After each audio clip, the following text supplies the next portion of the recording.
Hey, good Monday morning, and thanks for checking out the latest long-range video forecast. Michael Clark here with BAMWX.com and the Weather Porthole. Got a lot to discuss today, including a tremendous cold risk into the forecast here going forward, not only in the short term, but then again in the 6 to 10 day period as well. Something we've talked a lot about, dating back to March 31st, and so I kind of want to go over what we're anticipating, what we're looking at, and really a lot of what our clients have had access to as well, just over the last multiple weeks. You can see here, this was back from April 1 when we started talking about some dates of our last hard freezes. And then we were also, again, talking about the risk for freezes and a frost in the forecast, where we had mentioned the cold front being into the picture here, April 17th through the 19th, and also one the 13th through the 15th, which is going to bring cold temperatures here this week as well.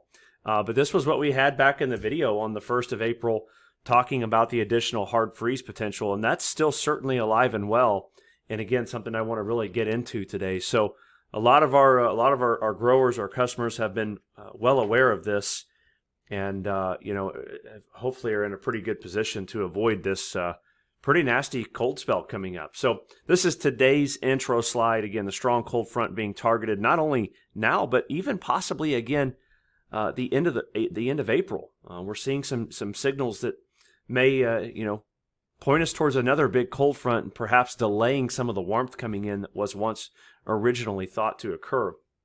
We're watching the Western Pacific for a recurving typhoon, and what that's going to do is essentially kind of muddy up the water for the predicted warm-up post-April 25th. So we're going to talk about that as well today. The day's 3 to 7, impactful weather map, but not a lot going on. Some heavy rain in the deep south, and some snow possible up into the north and east here. Now, looking at things over the weekend, this is basically over the last 7 days where rainfall has occurred. I'm using just MRMS data. You can see a couple of places that essentially, if you will, missed out on the rain. A lot of folks cashed in on some good rains, but some folks really kind of fell in those pockets, those holes that not a lot of rain can get to for whatever reason. That's kind of the nature of these upper level lows and these storm systems. Some of you cash in and some of you don't get much at all. I will say this, that the Dakotas really going through one of their driest stretches on record. It's very, very dry in the northern plains, and something else we're going to kind of factor into the equation here going forward. So a big deal in the forecast right now, when we look at kind of the analytics of it, or the technical side of the forecast, is the big North Pacific Ridge, or the ridge developing over Alaska, which is what we call a negative EPO. It's our Eastern Pacific Oscillation. And when it goes strongly negative like this around the 18th of April, it's a signal for a big cross-polar flow, or just really ushering in some of the coldest air left in the northern hemisphere down into the United States, down into the lower 48. So this caught my attention because when I was looking at this forecast, I'm noticing it's kind of going off of the chart here. So I wanted to look at what years featured an EPO this strong. And the closest we could come up with was late April of 2005. We have multiple ensemble members from basically all of our European and American ensemble members. And you're looking at over 80 members here that are -6 or below standard deviations on that EPO. Very, very strong. And so we found that the late April of '05 featured a near hard freeze during that time frame. And I've actually reached out to a couple of clients this morning. J.D. Love here out of Pittsburgh, Indiana, talked to him about kind of how the '05 late freeze impacted him, but basically saying it was pretty horrible. He was a very big hay producer at the time, burnt off growth, and basically a 50% reduction, and really did not recover at all that year. And so I've reached out to some guys just trying to get some feedback as to what that did to them back in '05. But the analog is eerily similar to that outcome. And I think that, if you look at the overnight European model, that has merit. And I think that it's something that we certainly need to consider. So again, if we can urge or recommend folks to keep this in mind before getting out there and start putting seed in the ground, that we've got a couple of really big cold fronts that are going to get pretty cold. And again, we've been talking about this for several weeks. But you can see the analog. This is the European ensemble to the right in our cold period, matched up with the analog of '05. And then I looked at the NAFIS, which is our North American ensemble forecast system as well. But just, again, very, very strong ridging over the North Pacific near Alaska. That's going to set up a big cold front in the eastern third of the U.S. Now, when we looked at '05, we look at the average low temperature ranks by climate district. And what we noticed is that if we look over 129 years, the highest number ranks the coldest. All right, that shot there was top 5, top 3, even top 2 coldest late April cold shots on record, dating back to 1893. So you can see that I think we're rivaling this. I think we're looking at one of the biggest late April blasts of cold air we've seen ever. Top 5 easily at this point. We look at a model output solution that would essentially kind of, if you will, blend all this together. I want to look at the first shot of cold air, and it's going to bring, below freezing temperatures all the way down into Iowa, down into all of the Dakotas, Nebraska, northern Kansas, and then getting into the mid-30s in northern Illinois, Michigan. That's going to be for Wednesday morning. And then into Thursday morning, we see area-wide temperatures in those, those upper 30-degree temperature marks. And I think it can definitely be frosty, perhaps especially with recent rains. So anything that's recently emerging, this first cold front, we've talked about for a long time, certainly is going to produce very cold temperatures in the short of it. Now, I want to look at the European model, and I want to show you just a close-up here of its forecasted low temperatures as the second front would reemerge. Now, there are multiple days of lows here in the 30s, all right, across the entire Corn Belt. And I've got it just kind of a zoomed-in view here for now. But I want to take you out through when the next front wants to sweep through the area, and that's going to come through the 19th and the 20th. But take a look here at low temperature forecast Tuesday morning. Again, this is just one model, but this model really seeing the intensity of the trough and the cold front coming through, almost low 20s, perhaps mid 20s, based off this model output. You go here out through the day 9, which is the morning of the 21st of April. And you've got a hard freeze dialed up, at least according to that European computer model. And what it does here to those soil temperatures is it really, really drops it. You're looking at the top 4 or 5 inches of soil here, maybe the top 3 or 4 inches of soil here, 1 to 7 centimeter depth. But you can see that these soil temperatures really decline.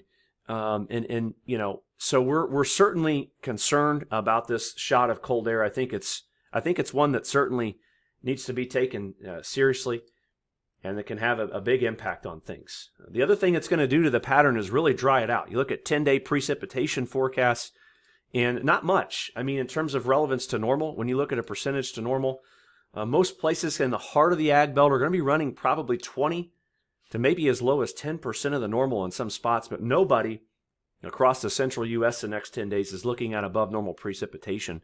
If you ask the European, you ask the GFS, it's actually even a little bit drier. This was the 0Z computer model run. I'm going to open it up here real quick and see if I can update you on the 6Z run, see what that looked like. So that's the latest run, the overnight one there. And you can see, again, a pretty large swath there of 5 to 10% of the normal precipitation is dialed up over the next 10 days. So a drier pattern and a cold one. When we look at our favored model outcome guidance here in terms of going forward, we're looking at our European ensemble model, and you can see that deep trough in control here across the eastern U.S. and the reinforcing essentially shot of cold air the 19th and the 20th as that big Alaskan ridge takes over. This is let's go out valid the morning of the coldest morning here right now, at least according to the forecast, is when this trough really starts to settle in. It's really always the coldest morning the day after the front passes, So this is a look at the ensemble mean here, and we look at these 850 temperature departures, and again, they're significant here, especially in the eastern Corn Belt. So big, strong cold front coming in. In terms of a rebound, when this looks to happen is the air may slowly start to moderate, as we'll start to see some weakening in the North Atlantic Oscillation, or the block across Greenland here in the extended term of the forecast here, late April. But Day 15 charts, EPS still has a trough in the east. GEFS still has a trough. The GFS operational has a trough in the east. The Canadian's a little bit less excited. It gets rid of the blocking faster. Essentially, all models are delaying, the potential at a warmer pattern post 25th. And now that we have that recurving typhoon in the mix, that's also going to muddy up the waters if that can verify, if that happens. That's going to potentially delay that warm up and add another cold front to the mix around the 29th of April or so. So week 2 guidance in terms of precipitation, the first 10 days I just talked about is dry. Week 2 is also certainly very dry.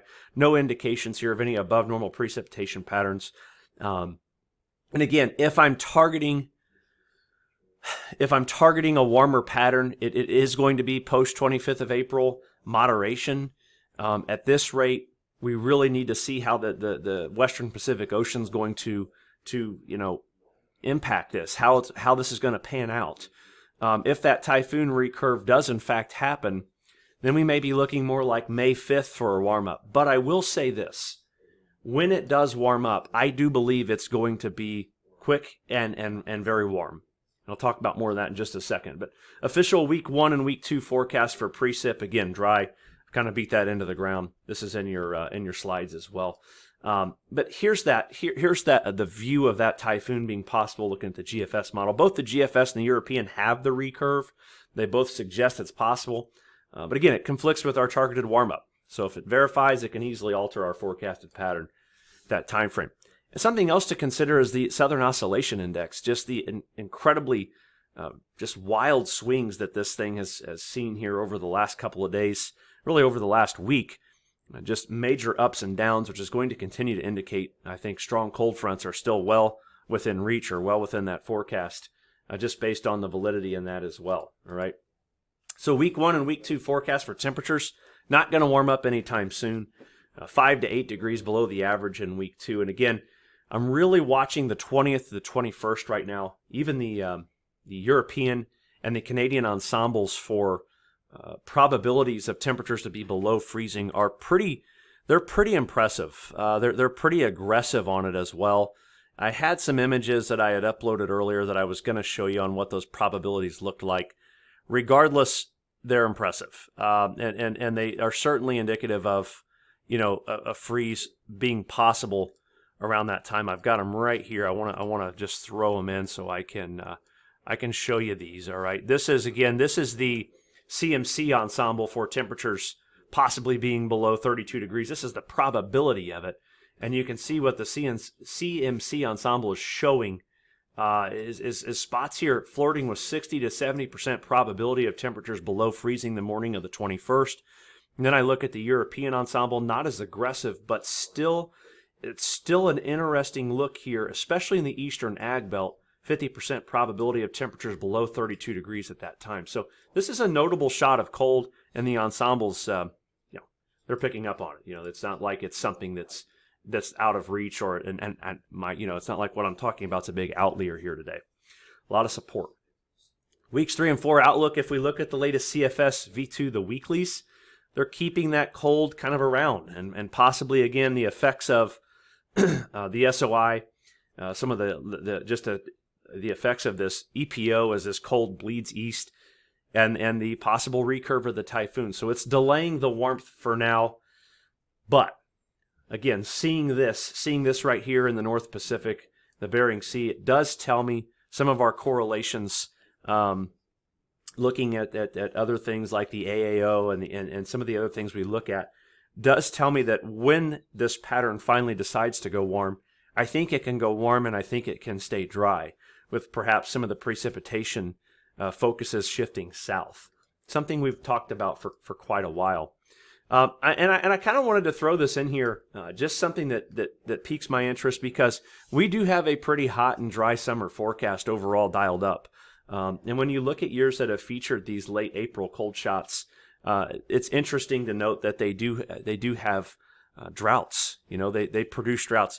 There's probably no significant correlation there, but it's certainly interesting to just note that, if you will.